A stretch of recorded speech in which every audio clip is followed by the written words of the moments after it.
la 4T, un programa de análisis en donde escuchamos las distintas voces que forman el quehacer político, conducido por Jerónimo Flores en una mesa de discusión con expertos. Hola, ¿qué tal? Buenas tardes. Como siempre, qué gusto poder saludarlos y darles una vez más la mejor de las bienvenidas a su programa de Ecos de la 4T. En donde quiera que se encuentre, le deseamos que esté teniendo una estupenda tarde. Hoy es jueves, día de Ecos de la 4T, y estamos transmitiendo para todos ustedes desde la ciudad de Guadalajara, Jalisco. Sí, escuchó bien, desde Guadalajara, capital de Jalisco. Y lo hacemos convencidos de que si alguien ahora tiene algo que decir o que hablar, este es el mejor momento. En la conducción, un servidor y amigo de ustedes, Jerónimo Flores González, y en la producción, Víctor, Jorge, David, Diego y Pamela, a quienes saludo con mucho gusto. Se los llevaremos a todos ustedes. Gracias por brindarnos su atención y por apoyarnos. Lo invitamos a que se quede con nosotros. En un momento, iniciamos. Miren ustedes, para este programa, por cierto, ya a escasas horas de que tengamos un año más de grito de la independencia, como ya lo hemos venido haciendo, les hemos tenido para este programa preparada información que esperamos sea de su completo interés y agrado. Vamos a tener, como todas las semanas, la participación de Andrea con su sección Andrea te lo explica. Y en el estudio también contaremos con la presencia de el doctor Gabino Berumen Cervantes, como del doctor Sergio Padilla Pérez y del doctor Antonio de Jesús Mendoza Mejía, quienes son ya integrantes del equipo de Ecos de la 4T, quienes con su participación semanal hoy vamos a abordar en este programa la información que nos tienen preparadas. Y por supuesto que también vamos a tener la participación de nuestro monero Júpiter en su muy gustada sección El Rincón de Júpiter. Iniciamos. Qué bueno por continuar con nosotros. Le agradecemos que nos acompañe. Miren, en este programa hemos prescindido de la sección del artículo de opinión que semana con semana de parte de su servidor se los lleva a ustedes para dar paso precisamente a abordar la participación de nuestro ya muy conocido e integrante de lujo de Ecos de la 4T, profesor Gabino Berumen. Profesor, buenas tardes. Muchas gracias, querido licenciado Jerónimo. Pues con el placer de estar compartiendo estos micrófonos y poder dirigirnos a tu amable radioaudiencia. Muchas gracias por acompañarnos de nueva cuenta y bueno, pues prácticamente ya a escasas horas de que se vaya a tener el grito de independencia, un año más. Un año más. Festividades patrias. Un año más de las festividades patrias de la Cuarta Transformación. Sin embargo, recordemos que será en vivo el segundo año del presidente porque los dos años anteriores fueron interrumpidos por la pandemia. Pero yo lo estoy viendo al presidente Andrés Manuel López Obrador con mucho ánimo, con mucho deseo de continuar y terminar con su encargo que más de 30 millones le dieron para que gobernara nuestro país y que nosotros consideramos que lo está haciendo con ese amor patriótico y con ese sentido de unidad que tiene para con el pueblo de México. Pues esperemos que todo transcurra bien porque pues siempre nos atrapa el fervor de la festividad de estas épocas del mes patrio y pues hay que prepararnos a disfrutarlo. Sin duda, y como siempre estas fechas llaman precisamente a la unidad nacional, pero que debe de ser con un fervor patrio.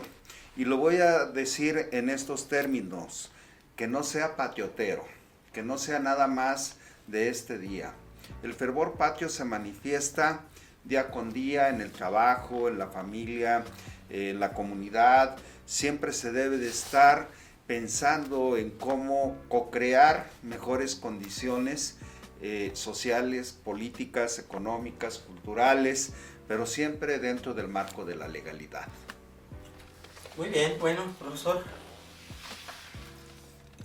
¿qué le parece si comentamos dos temas, uno nacional y otro local?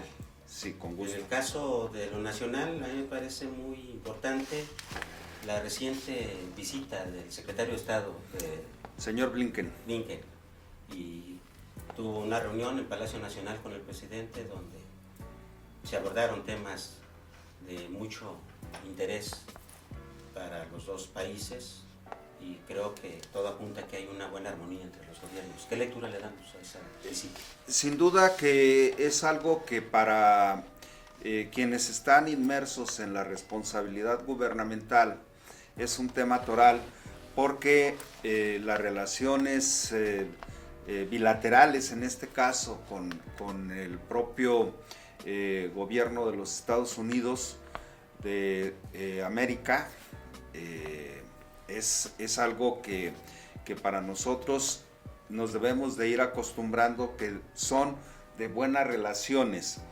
¿Por qué lo señalo en ese sentido? Porque no podemos tener de otra.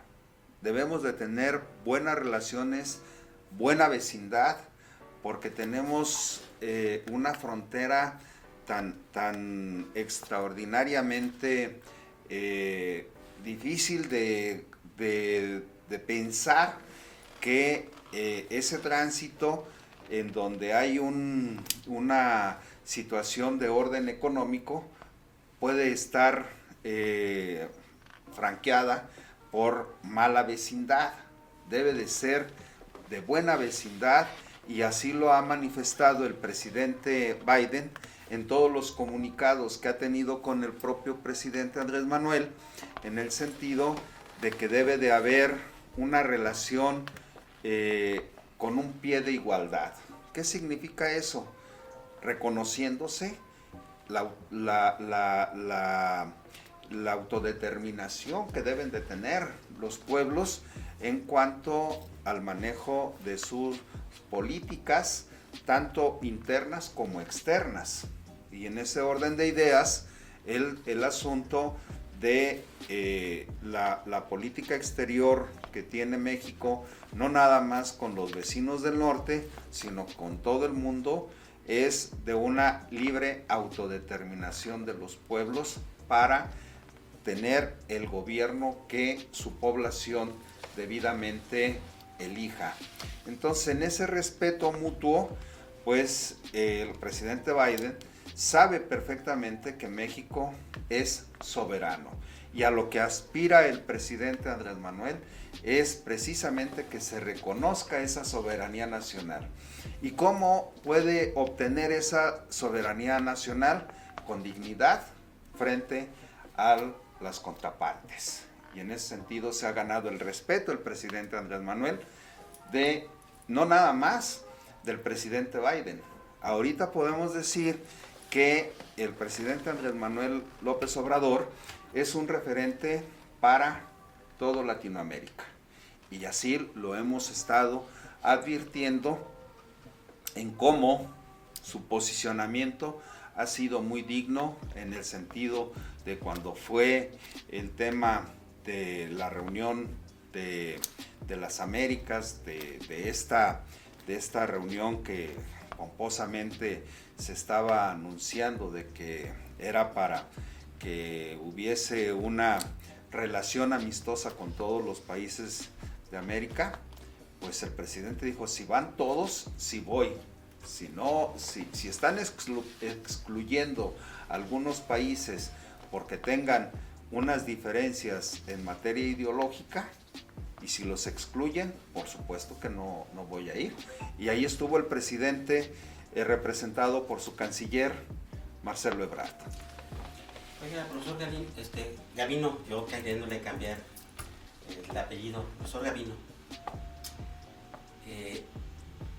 Fue muy interesante, principalmente el tema que se planteó de buscar la manera de ir juntos en la fabricación de cierto tipo de productos, y todo parece indicar que también hay una buena cantidad de recursos económicos autorizados ya por el Congreso de Estados Unidos al presidente Biden para echar a andar todo eso. Por supuesto que es una magnífica oportunidad para el país, para la economía. ¿Qué piensa? Es que sin duda que el tema de los recursos económicos que pudiera generarse por parte del gobierno de los Estados Unidos, todo es por tener una relación económica, industrial con nuestro país, y que eso le da fortaleza precisamente al manejo de las finanzas de un país y de otro. Yo recuerdo que en el pasado, todavía reciente, decían, si Estados Unidos le da gripa, a nosotros nos da pulmonía. Y eso verdaderamente se ha podido ya identificar, que nuestra economía hoy es más fuerte porque nuestra moneda así está estipulada a nivel internacional, que es una moneda que está cada vez más consolidándose para tener una mejor posibilidad del extranjero venir a invertir a México. ¿Por qué? Porque no hay inestabilidad económica.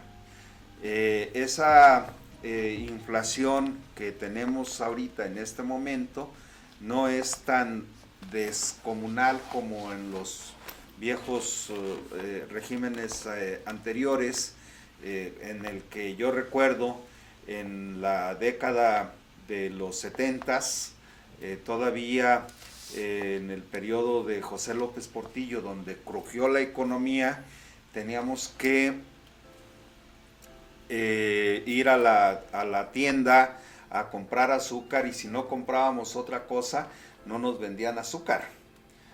Había una escasez de productos, y hoy no hay esa escasez de productos. Si nosotros vamos por cualquiera de las plazas públicas de la ciudad, del área metropolitana, y todas las vemos llenas. ¿Eso qué significa? Que hay un activo circulante, que hay capacidad de compra, que no se ha resquebrajado la economía, como dicen los agoreros de la catástrofe, que México está en ruinas. Pues todo mundo ve que no hay tal circunstancia, y ya hay una relación económica con Estados Unidos cada vez más fuerte.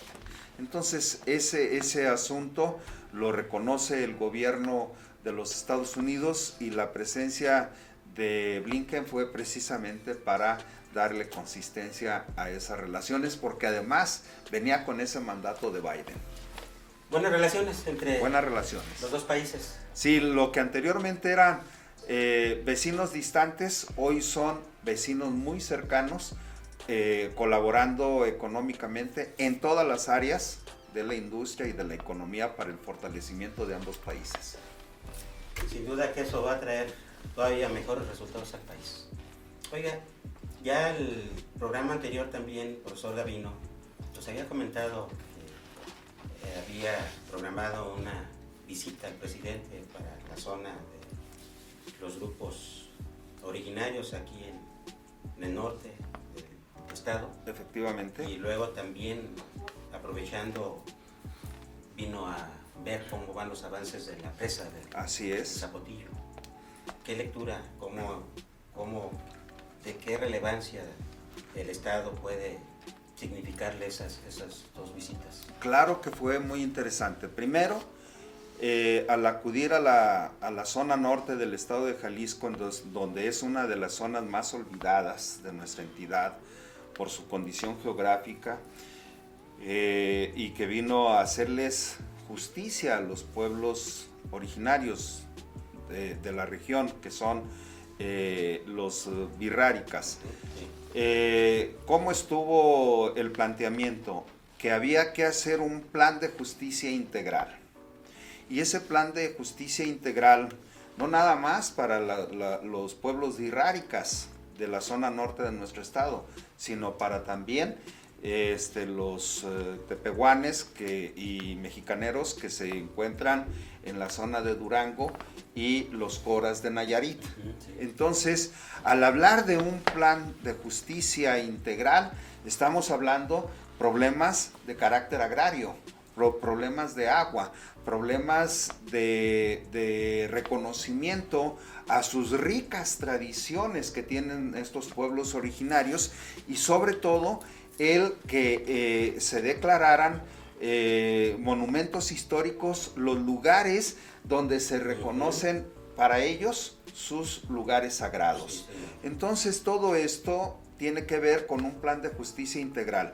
Por primera vez, un presidente de la República acude a las zonas más olvidadas de nuestra entidad, como es San Andrés Coamiata, y otras zonas de la región, de la zona norte de Mezquitic, en Mezquitic precisamente, donde están asentados estos pueblos originarios, y en estas zonas donde hay estas características de desigualdad social, pero sobre todo un reconocimiento también, algo que es fundamental, de que no haya discriminación para estos pueblos originarios, que no se hable de los pueblos originarios en donde tienen problemas de carácter económico, porque así han sido ancestralmente advertidos estos problemas por la serranía, por la circunstancia en donde sus municipios, los municipios de la zona norte, pues muchas de estas regiones son extremadamente áridas. Entonces hay que darles un planteamiento que vaya acorde al mejoramiento de carácter económico de esta zona. Profesor Gavino, la cuestión de la supervisión de los trabajos de la presa y el impacto que tiene aquí para Guadalajara, sobre todo, que va a proveerle del recurso hídrico. Pues una vez más, advirtiendo que todavía no llegamos a tener esos problemas de estrés hídrico como lo tuvieron en el pasado reciente en el estado de Nuevo León.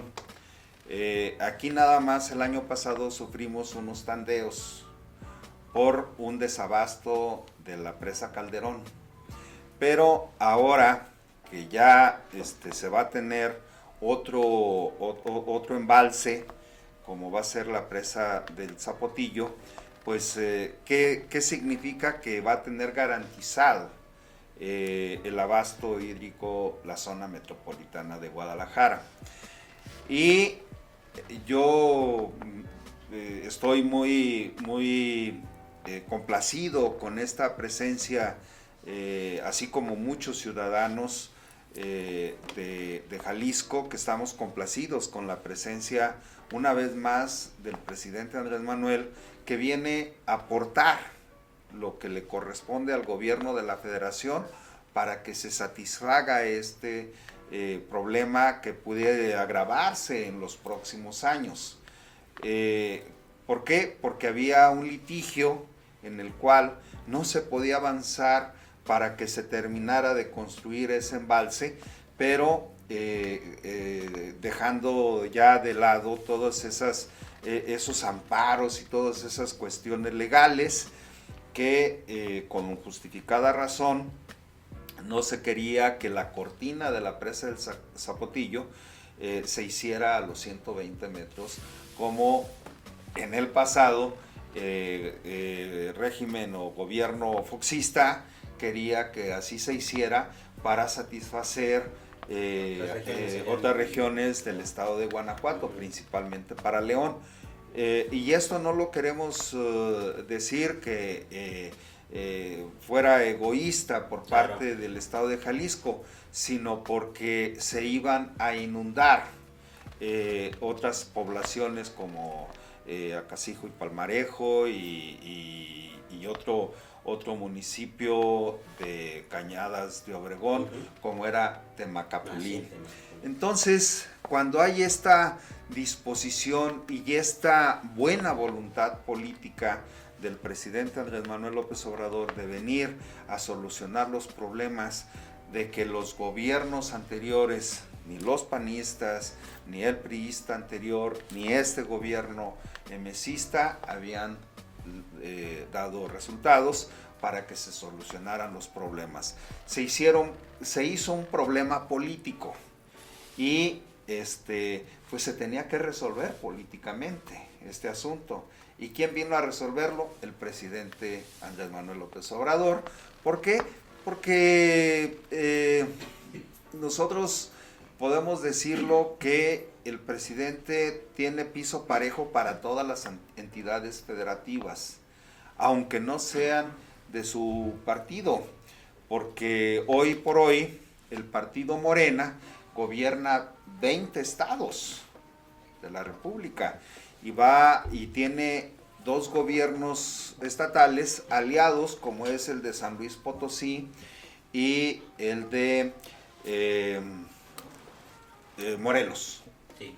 Entonces, pudiéramos decir políticamente, tiene 22 estados de la República que están identificados con él, pero a todos los atiende y los apoya, como ha ido al estado de Nuevo León precisamente para solucionar el problema del agua.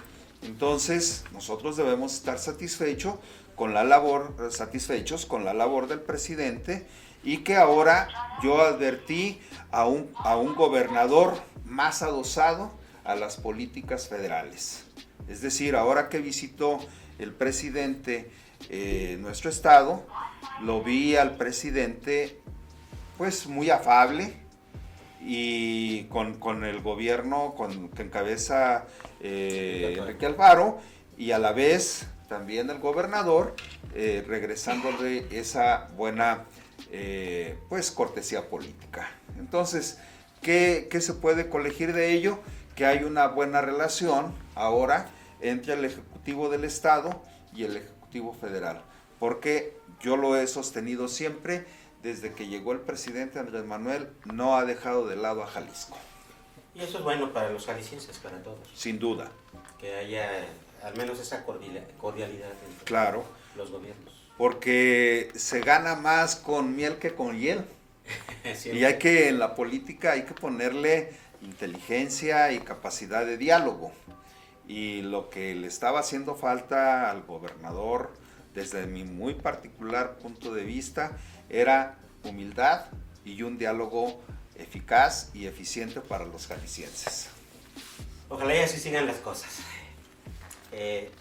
Oiga, profesor, pues por razón de tiempo, en esta ocasión tenemos que despedirnos, y desde luego también, pues, por virtud de que ya es hora de integrarnos también al fervor patrio, a los festejos. Por supuesto, por supuesto. Bueno, si sale del corazón, como atinadamente usted decía, lanzar vítores para nuestra patria, hagámoslo. Así es. Hagámoslo con mucha emoción. Sí, claro que sí. Con un fuerte Viva México. Así es, con mucho fervor patrio, no patriotero. Nos estaremos viendo. Fue un placer. El placer es mío. Gracias, vamos a un corte, regresamos. Hola, ¿qué tal? Te preguntarás por qué hoy no me agarraste moviéndome de un lado para otro, ¿verdad? Bueno, es que hoy te vengo a hablar del cuarto informe de gobierno, lo que se hizo en este último año y lo que falta por hacer. Si te lo perdiste este 1 de septiembre, no te preocupes, que para eso está, Andrea te lo explica. Una de las primeras cosas de las que se habló fue de los programas del bienestar, de los que ya hemos hablado y del que te recordaré para que los conozcas más a fondo. La pensión universal para adultos mayores de 2018 a 2020 incrementó el ingreso promedio trimestral por persona de 12.420 a 13.586 pesos. Este apoyo llega a 10.500.000 beneficiarios. En cuanto a la población indígena, pasó de un ingreso trimestral de 8,887 pesos a 10,057 pesos, es decir, 13,16%. La pensión universal para personas con discapacidad cubre a 1 millón de niñas y niños pobres y se amplía a otras edades tras la celebración de convenios con los gobiernos estatales. Se otorgan becas a 11 millones de estudiantes desde preescolar hasta posgrado. 2,315,000 están inscritos en el programa Jóvenes Construyendo el Futuro. Se apoya con un jornal permanente a 449,570 campesinos bajo el programa Sembrando Vida. Hay 15,132 viveros y biofábricas en 21 estados de la República. En el segundo trimestre de este año, el ingreso laboral real por persona se incrementó en 4,8%. Pasó de 2,747 pesos a 2,880 en comparación con el mismo periodo de 2021, según el Consejo Nacional de Evaluación de la Política de Desarrollo Social. Ya estamos de regreso, muchas gracias por continuar acompañándonos. Y está ya aquí en el estudio nuestro buen amigo, el doctor Sergio Padilla Pérez. Checo.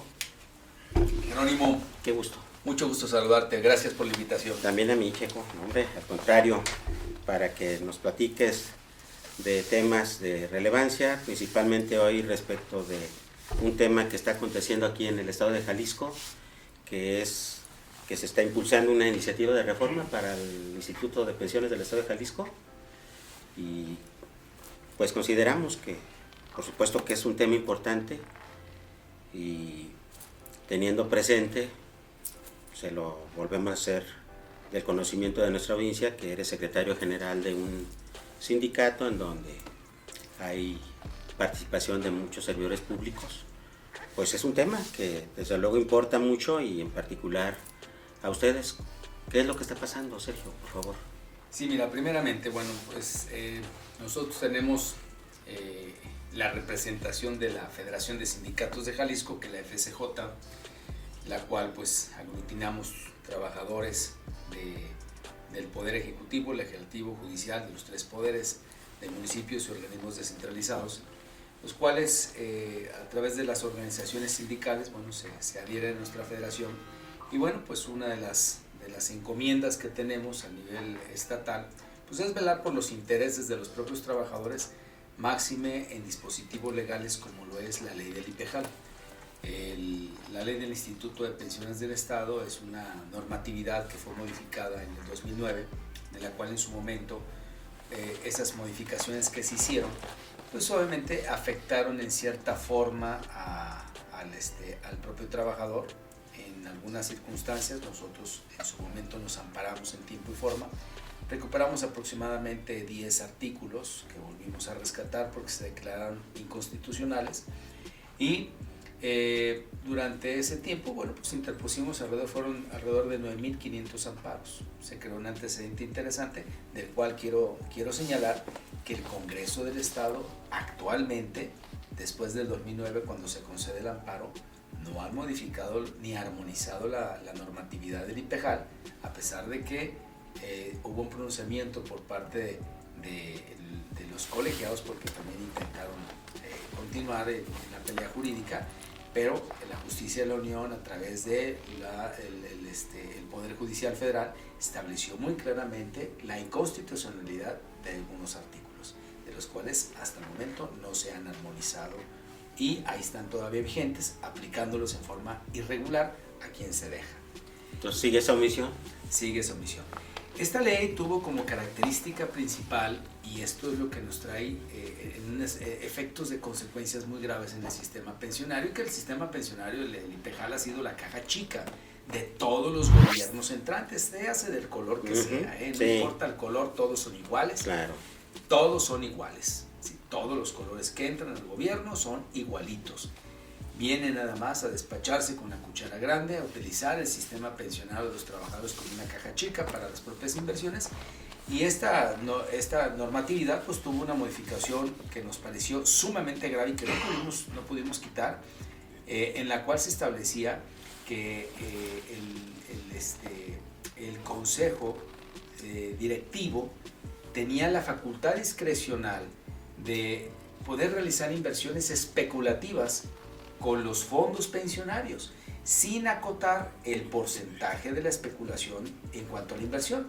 Esto, por supuesto, es muy grave porque una inversión mal realizada, como las que hicieron, por ejemplo, caso Abengoa, más de 640, 700 millones fueron invertidos en títulos quirográficos, de los cuales sabemos perfectamente que sabían que esta empresa española pues estaba en quiebra y estuvieron haciendo inversiones a sabiendas de que estaba en quiebra. O sea, esto causó un problema muy grave. Hoy vemos las consecuencias con las investigaciones que están haciendo y las personas que están privadas de su libertad, porque bueno, pues ahí están y tendrán que demostrar, bueno, su inocencia, pero de momento hay una pérdida y un menoscabo patrimonial a pensiones del Estado. Lo que quiero decir es que fue muy peligroso ese artículo, el haberle dado esa facultad, esa manga ancha para las inversiones, fue sumamente peligroso y hasta actualmente pone en peligro las inversiones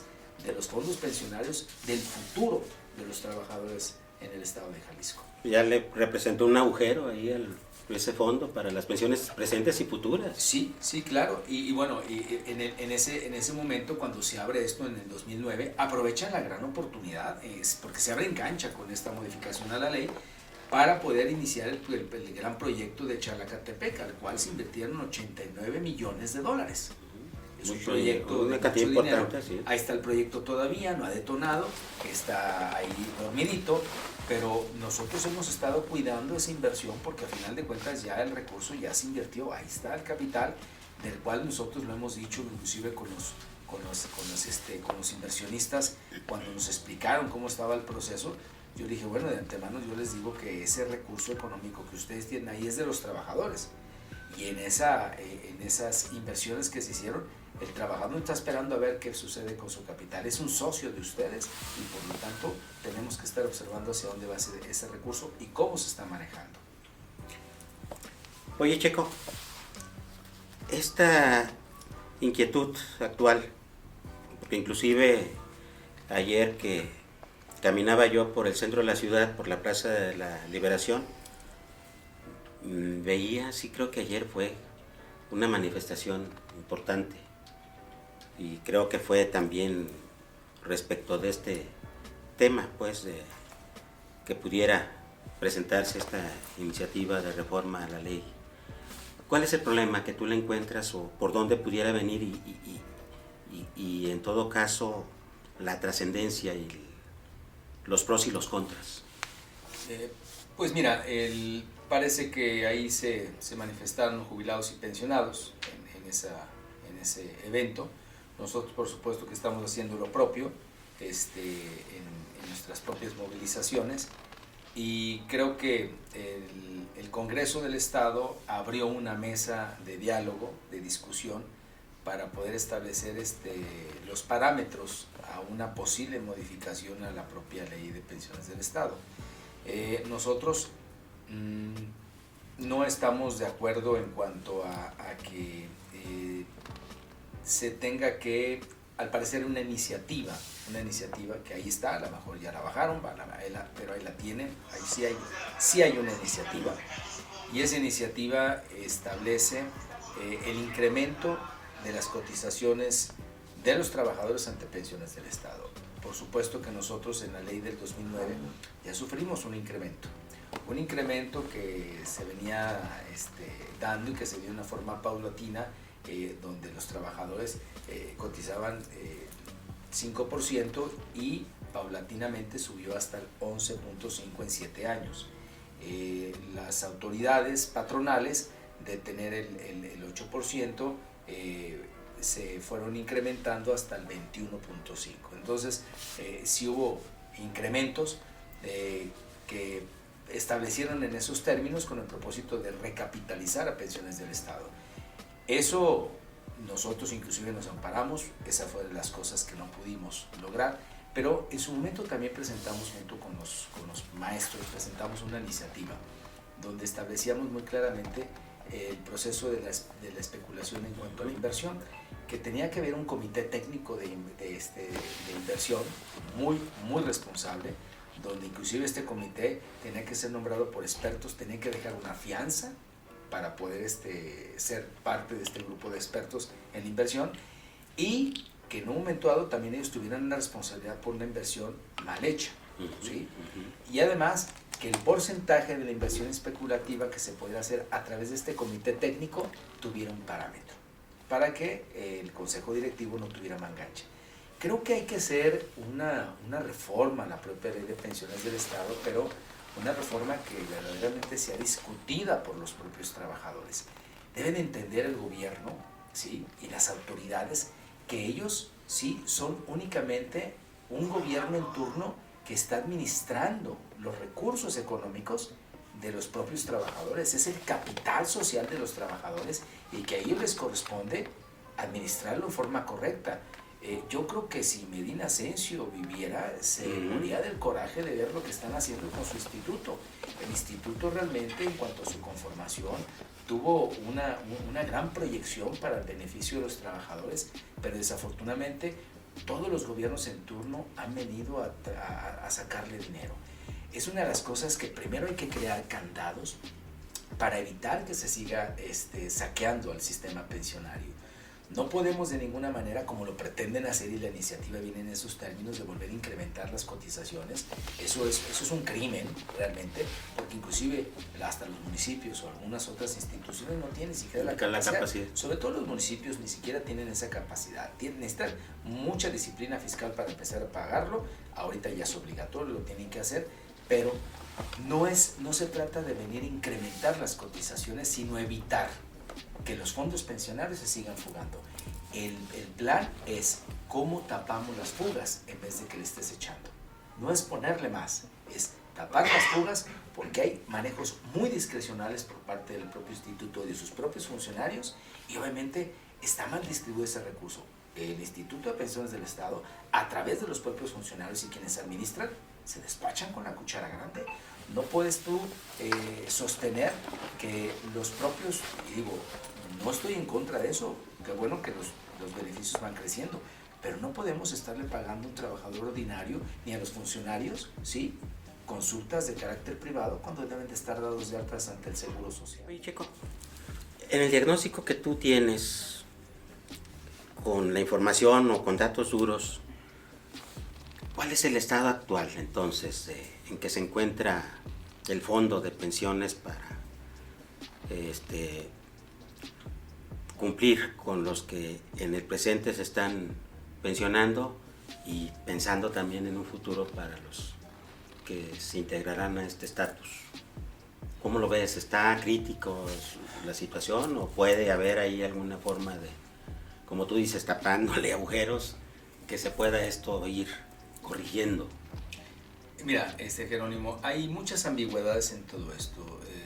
Primeramente, como lo decía, hay que tapar, hay que evitar fugas, que es lo primero que tenemos que hacer. Antes de ponerle, hay que evitar todo tipo de fuga que se hace, y los malos manejos con una discrecionalidad y una gran ineptitud rampeante por los que administran el recurso económico de los trabajadores. Yo creo que tenemos que arrancar con un proceso donde, fíjate, nada más anteriormente, para cualquier tipo de inversión que se realizaba, tenía que pasar por manos del Congreso del Estado.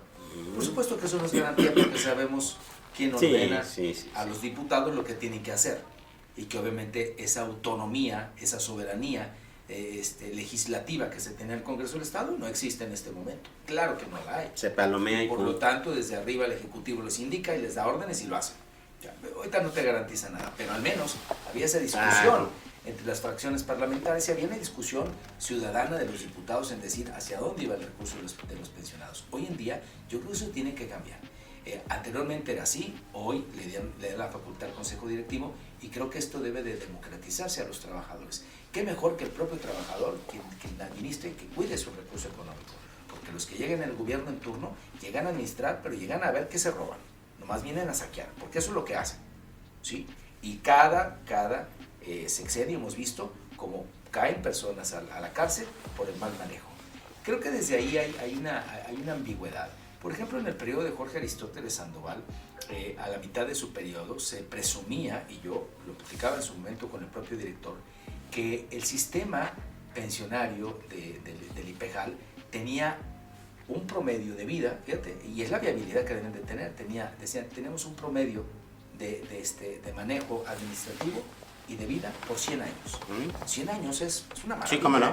Es más, yo les hubiera dicho, ¿para qué 100 años? Garanticen los 50. Y creo que con eso vamos de maravilla. Sí, sin problema. Ellos lo sacaron así. Te estoy hablando a la mitad del periodo del sexenio de Jorge Aristóteles. ¿Qué sucede? Que cuando llega este periodo, ya empezamos con dificultades. Y fueron los primeros 3 años donde ya el sistema y la viabilidad de pensiones del Estado dicen que no alcanza para el 2035. ¿Qué pasó? 13 años más, 13 años más. Está aquí en la vuelta de la esquina. Sí, cómo no. O sea, eso ya es ya mañana prácticamente. O sea, ¿qué sucedió? ¿Qué aconteció? ¿Qué está pasando? ¿Por qué entonces no hay viabilidad? El problema es que no quieren desarrollar un cálculo verdaderamente técnico actuarial para que nos digan cuál es el promedio. ¿Qué fue lo que aconteció en ese espacio de tiempo que ya no nos dio la viabilidad cuando cálculos actuariales habían establecido que era uno de las instituciones ejemplo después del Estado de Puebla, y nosotros éramos el ejemplo nacional de cómo se debería de manejar la administración de un instituto? ¿Qué aconteció? Entonces, obviamente no quieren presentar un buen cálculo actuarial que nos diga la perspectiva hacia dónde podemos caminar con los recursos económicos. ¿Qué va a suceder? Porque viene una etapa de muchas jubilaciones, hay que ver el índice de trabajadores que se jubilan, hay que ver también una base de trabajadores que también van a arrancar, ¿no? Hoy los municipios hay una obligación por parte de todos los municipios que ahora se incorporan al Instituto de Pensiones del Estado, que te puedo decir que aproximadamente el 10% de las instituciones, ¿sí?, en los municipios únicamente estaban dadas de alta. Hoy se obligó a que los 125 municipios ya deben estar activos. Quiero decir que eran como 25 municipios los que estaban nada más dados de alta. Si ya vamos a tener más trabajadores y vamos a tener más base social para un sistema solidario, porque la Organización Internacional del Trabajo emitió una recomendación donde estableció muy claramente que el sistema pensionario tiene que ser solidario, ¿sí?, y público. Tiene que ser público, no individualizado y privado. Rompió con el esquema, un viejo esquema chileno que no funcionó de nada y que obviamente causó una catástrofe tremenda. Hoy en día hay un pronunciamiento por la Organización Internacional del Trabajo, esa recomendación ahí está, la pueden consultar en las páginas, y es una recomendación que se hizo. ¿Qué tenemos que seguir rescatando? El sistema solidario público y, lo más importante, cuidar los recursos. ¿Qué tenemos que hacer? Tenemos que regresarle la administración a los trabajadores. No tiene que ser un director nombrado por el gobernador, tiene que ser un director nombrado por los trabajadores. Tiene que ser nombrado por eso, porque en ellos recaerá la responsabilidad. Hay que democratizarlo. La administración, como se está llevando a cabo, no es la correcta. Muy bien, Checo, pues hay que estar entonces muy al pendiente. Por supuesto que es un tema que a ti te ocupa y te preocupa diariamente por virtud, pues, en todo caso, de llevarse a cabo la discusión y aprobarse esta reforma, pues habrá que ver el impacto. Por el momento, mira, se nos fue muy pronto. Nosotros, tu Jerónimo, te lo participación, digo, Checo. estaremos muy atentos a los llamados del Congreso para participar en las mesas de análisis y discusión. La otra vez nos cerraron las puertas, no nos dejaron integrarnos, siendo una de las federaciones más antiguas en el estado de Jalisco, realmente siempre combativa, siempre puntual y oportuna en la opinión, pertinente, siempre colaborando para que las cosas funcionen, y no nos dejaron integrarnos. Hoy estaremos atentos para discutir y analizar la reforma. Muy bien, Checo, pues recuerda también que quedó pendiente seguir abordando el tema de cómo está la impartición de justicia en el Tribunal de Arbitraje Escalafón. Sí, entonces sí, tenemos pendiente ese tema. Ahora sí que en el siguiente programa, o cuando se presente la primera oportunidad, seguimos adelante, con independencia de que allí también se me quedó por el momento pendiente lo de las pensiones doradas. ¿Qué impacto tiene esto? Sí, claro, y tenemos también pendiente el tema de la impartición de justicia hoy, que la va a administrar el Poder Judicial, la convocatoria de jueces. Materia laboral. Vienen grandes temas que tenemos que platicarlos. Estaremos pues en los siguientes programas, Checo. Por el momento te agradezco y pues vámonos a disfrutar las fiestas patrias. Claro que sí, claro que sí. Y que estaremos en contacto y muchísimas gracias por la invitación y las veces que nos convoques aquí estaremos, Jerónimo. Sí, muchas gracias. nos sale con mucha emoción gritar Viva México, pues hay que hacerlo, chico. Claro que sí. Gracias. Saludos a todo tu auditorio. Chico, Gracias. vamos a un corte, regresamos. En el caso de la economía, tampoco han sido pocos los logros, y entre ellos encontramos: el peso mexicano no se ha devaluado, al contrario, demuestra fortaleza respecto al dólar. 21.236.866 trabajadores están inscritos en el Instituto Mexicano del Seguro Social, 623.300 más antes de la pandemia COVID-19.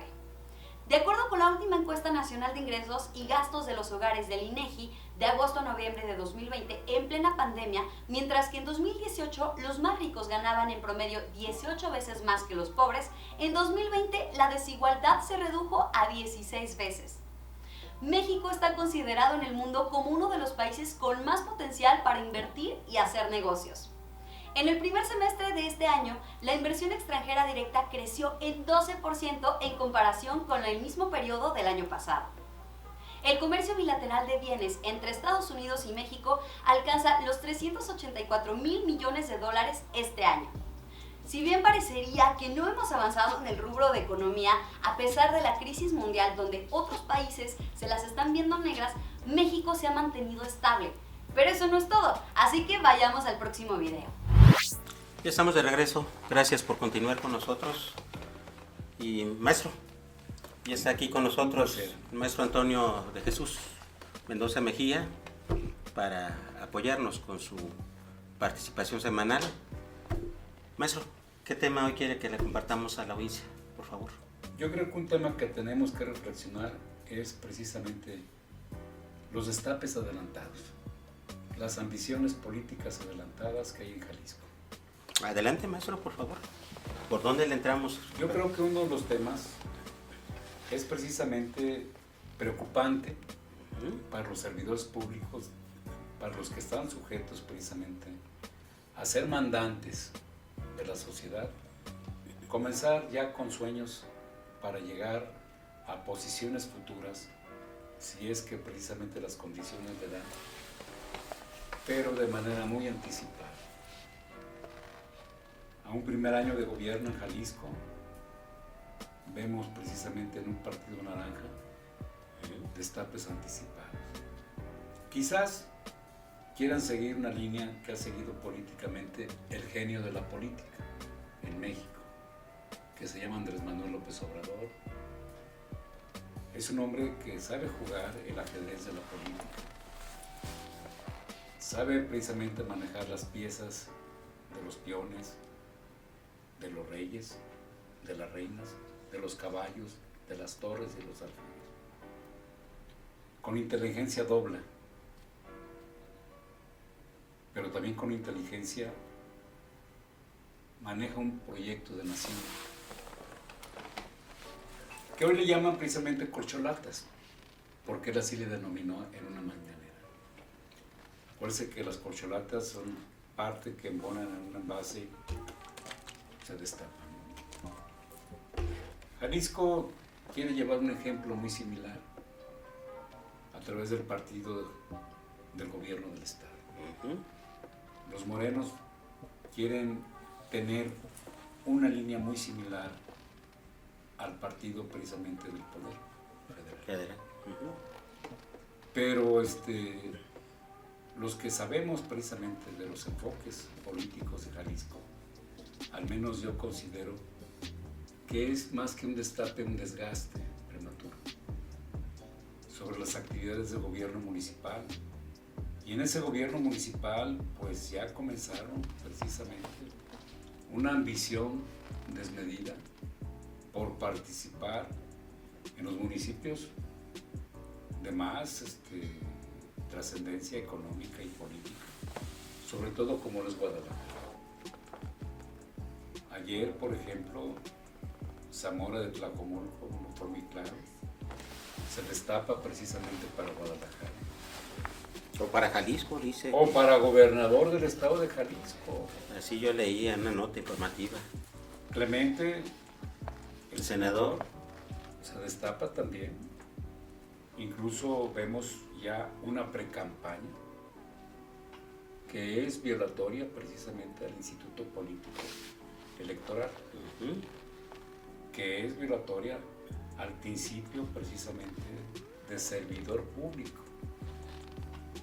Pero ya estamos en algo muy raro, ¿no?, dentro de la política.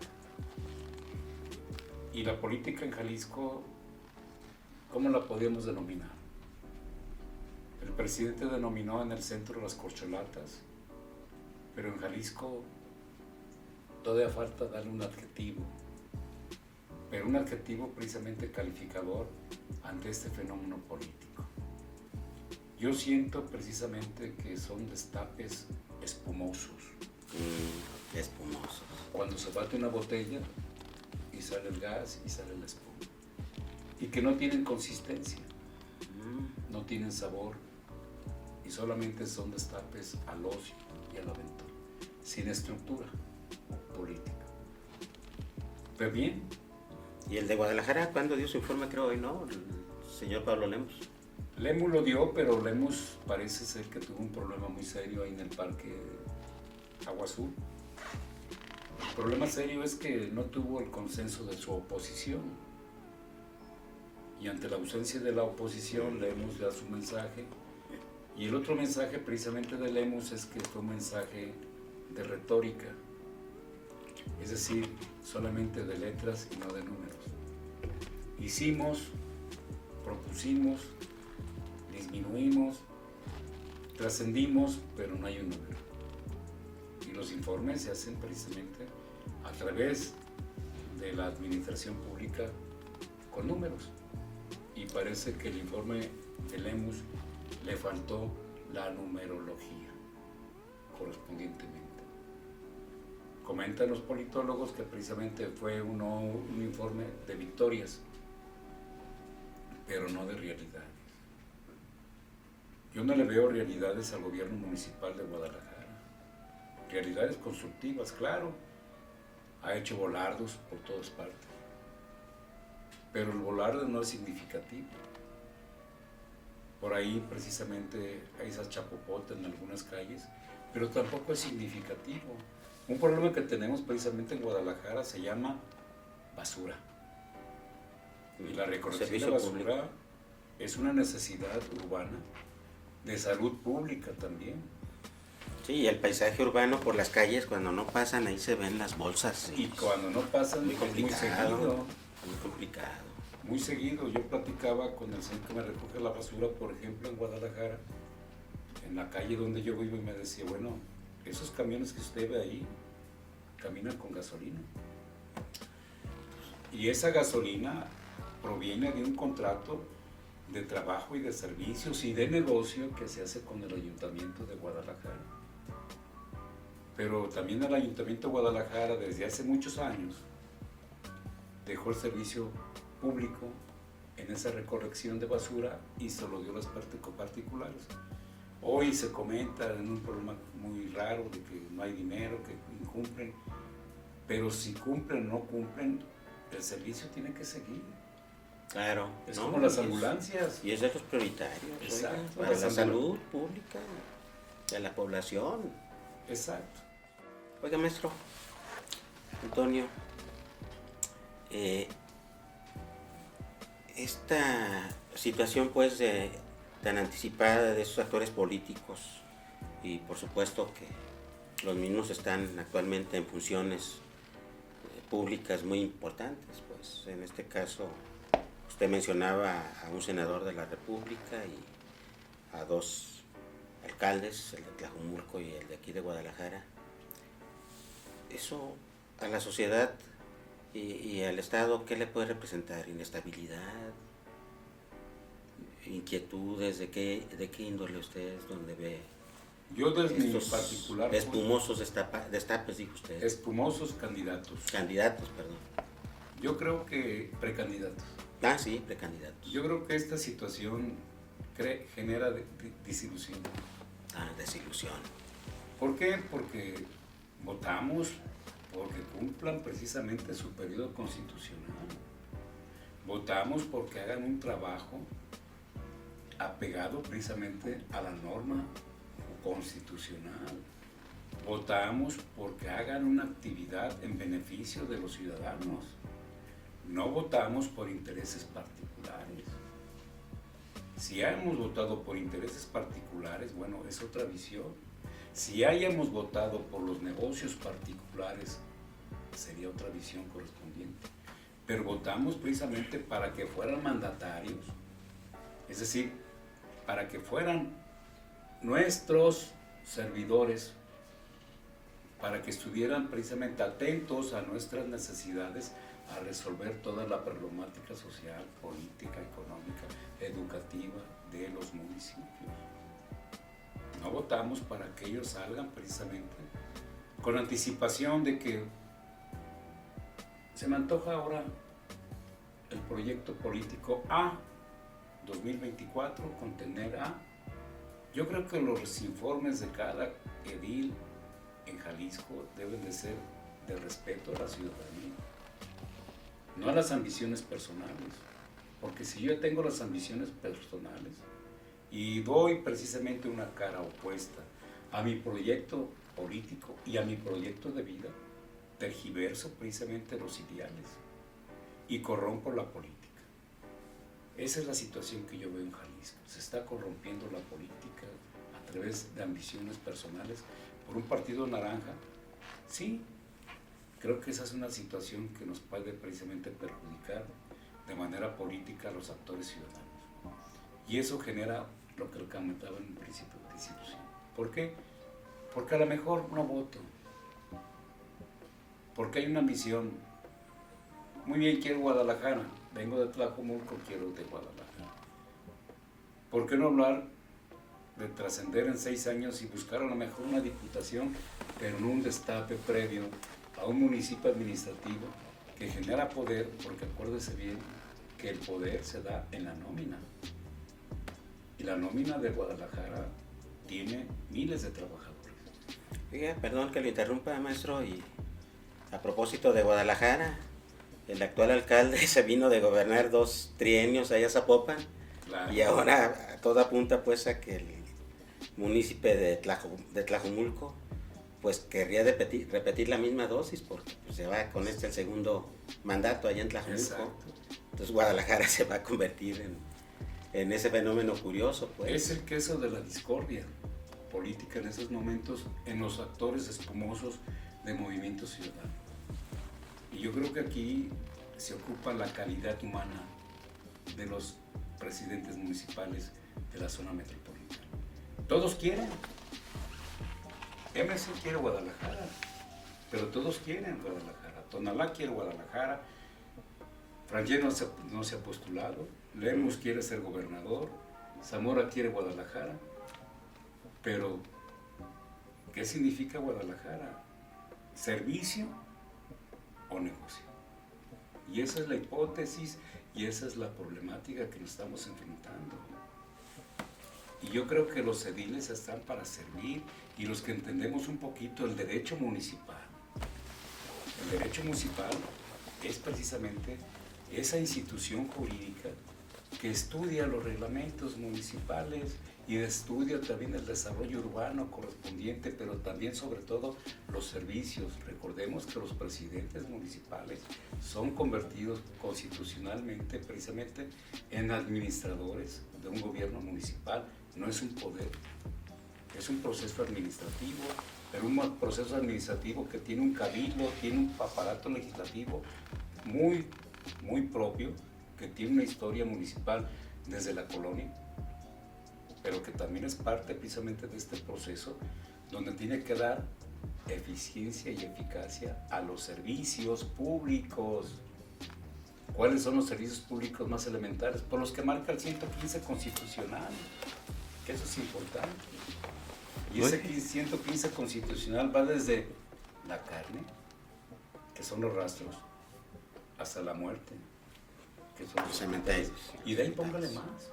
Los mercados y donde vaya. Son servicios públicos. Por eso los servicios públicos que administra el edil, el primer edil, se llaman mercados.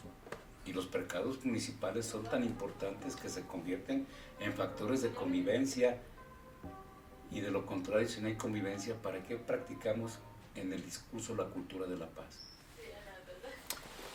Maestro, pues muy interesante el tema que hoy nos compartió para reflexionar y analizar muy bien todo lo que nos Las acaba de candidaturas decir. espumosas. Las candidaturas espumosas. No las corcholatas, las de corcholatas MC.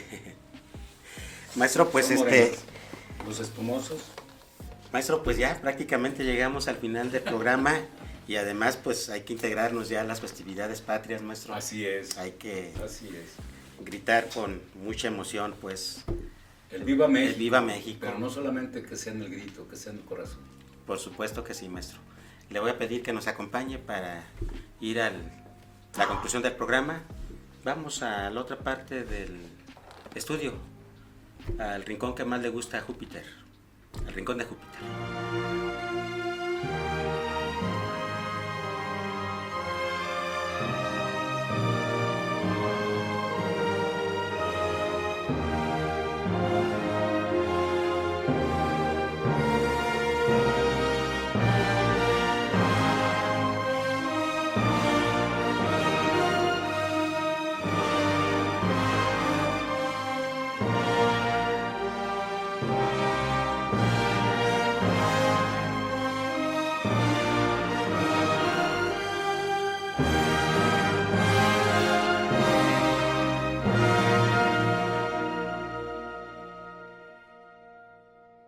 De esa manera estamos llegando a la parte final de este patriótico programa.